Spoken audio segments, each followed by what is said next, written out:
Book 2, Chapter 3. The Hazards of Following a Pretty Girl Through the Streets at Night. For no particular reason, Gringori decided to follow the gypsy girl. When he saw her turn into the Rue de la Courtilière, he did likewise. Why not? He asked himself. A practical philosopher of the streets of Paris, he had already discovered that nothing is so conducive to reverie as following a pretty girl without knowing where she is going. Furthermore, nothing produces a tendency to follow people in the street like having nowhere to sleep. He therefore walked along thoughtfully behind the girl, who quickened her step and made her gout trot as she saw all the townspeople going home and all the taverns closing, the only shops which had been open that day. After all, he thought, she must live somewhere. Gypsies are good-hearted, and who knows? The uncertainty of this who knows included some very pleasant possibilities. Meanwhile, the streets were becoming darker and more deserted every minute. Curfew had long since sounded, and it was only at rare intervals that a passer-by was to be seen in the street or a light in a window. Following the gypsy girl, Gringori was soon lost in a tangled maze of narrow streets and blind alleys, but she seemed to be quite sure of her way. She never hesitated, and continually quickened her pace. As for Gringori, he would not have had the slightest idea of where he was if he had not perceived the octagonal mass of the pillory at Les Halles as he turned a corner. The girl finally became aware of his presence. Several times she turned around and looked at him uneasily, and once she stopped short, taking advantage of a ray of light coming from the half-open door of a bakery to examine him thoroughly from head to toe.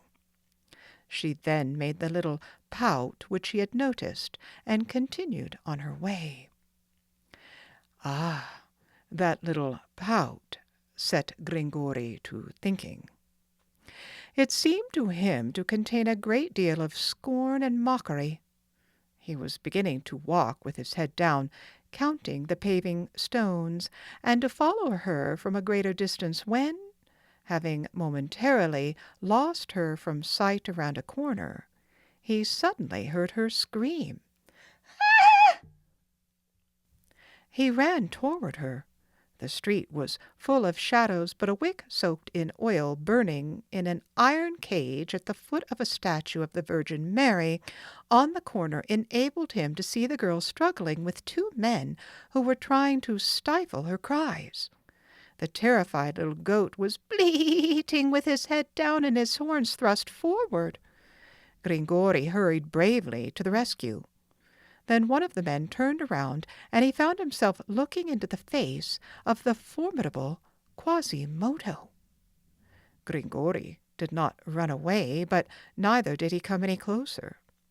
Quasimodo came up to him, gave him a backhanded blow which sent him sprawling on the pavement several yards away, then plunged swiftly into the shadows, carrying the girl under one arm.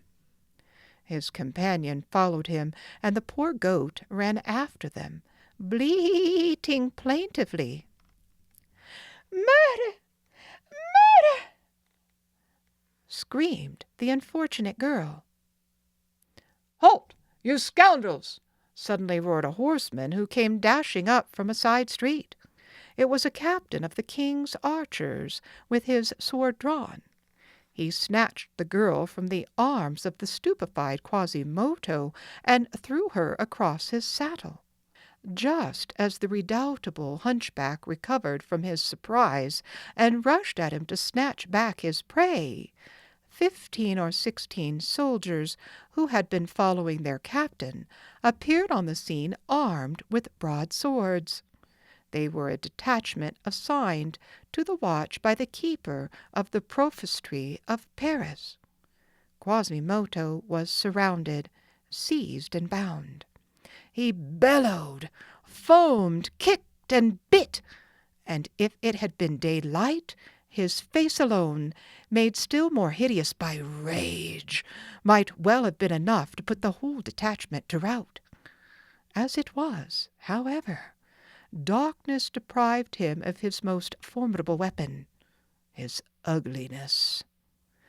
Meanwhile, his companion had managed to escape in the confusion.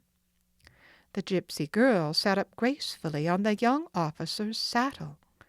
Placing her hands on his shoulders, she looked at him intently for a few moments, as if delighted with his handsome face as well as the way he had come to her rescue.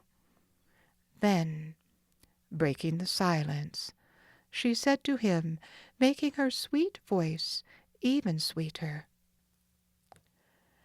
"What's your name, sir?" "Captain Phoebus de Châteaupers, at your service," replied the officer, drawing himself up proudly. "Thank you," she said.